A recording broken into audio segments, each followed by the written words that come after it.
So that's exactly what I'm talking about.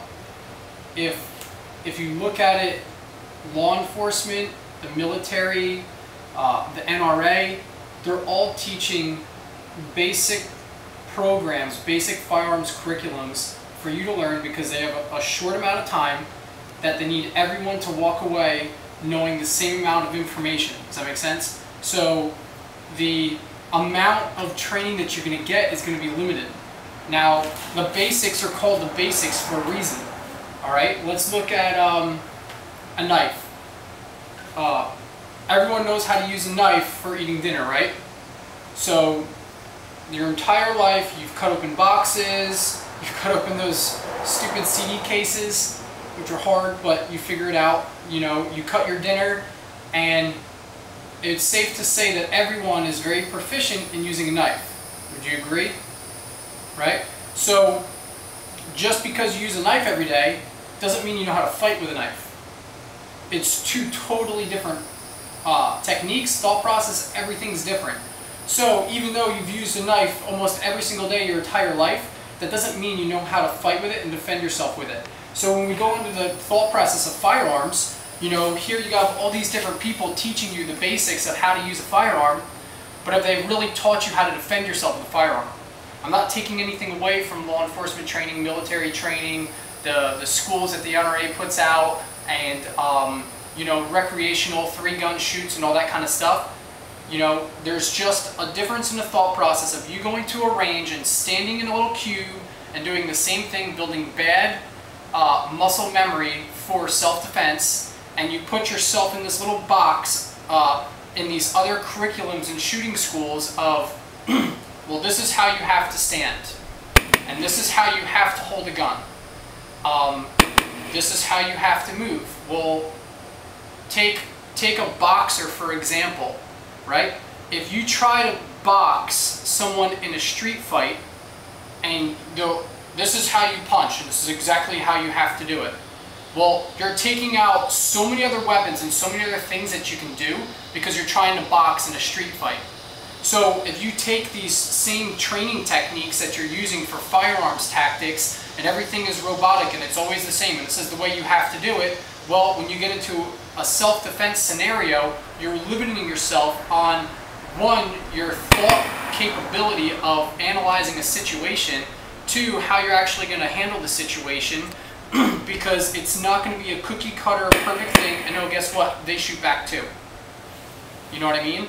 So we have to start peeling back the layers of the onion and taking yourself out of that box and allowing yourself to think freely when you are in a self-defense situation with your firearm. Because this is the difference. A lot of people think that because you have a firearm and you know how to shoot it, you can defend yourself. See, I look at it totally different. I look at it, I know how to fight. So when I put a firearm in the scenario, it gives me an advantage because now I can fight using a firearm versus I have a firearm, so now I'm just going to stand here and shoot it because my firearm is going to win the fight for me. No, you win the fight. The firearm is your tool you're using to win the fight with. It's not the other way around, and a lot of people have this all wrong. Does that make sense? So that's why I'm running these courses, and that's why when you look at it from an outside perspective, take a snapshot on a little YouTube video clip, you're like, oh, that's some cowboy stuff, well that doesn't make any sense, or this and that, and etc. It's because we're applying it to real world things. Say I'm sitting in a car right now and I'm sitting in a seat. My standard shooting points performance and techniques don't work if I have to shoot out the back window and I have a seatbelt on. I might, how do I turn around in the chair? You know, I can't do this facing backwards. I'm going to have to either shoot with the gun like sideways, looking over my shoulder. One technique, you can wrap the back of your elbow and pin your arm so you can point back, right? There's different techniques. There's tons of different ways you can do it. It doesn't matter how you do it, you just have to get the job done. But if you put yourself in this box of there's only one way to do it because that's what I was taught in school, whatever program it was that you went through, now you've just limited yourself and you're setting yourself up for failure, and you're giving the other person the advantage because you're stopping your ability to think.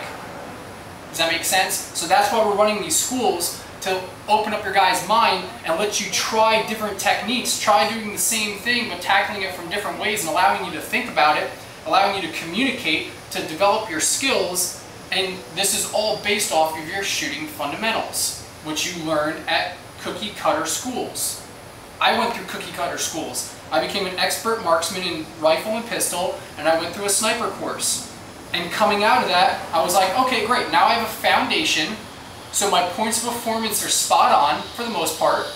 And now from that, now I can start thinking outside of the box of how can I take those points of performance and put them into real life scenarios of how it's really going to happen, because in real world, it's not going to be a perfect, rifle range and everything's flat and there's nothing between me and the target. It's just 500 yards of open field to my target. No, there's trees, obstacles, houses, cars, there's all these things in the way. So how do I work and how do I start to manipulate, the scenario to put it in my favor, dealing with all these other things? That's what we're trying to teach people in these courses, so that now you can start to think about the scenarios as they come and unfold. You're not focused and locked into this little box. You can look at the whole scenario, think about it, and engage it and defend yourself, to the best of your ability.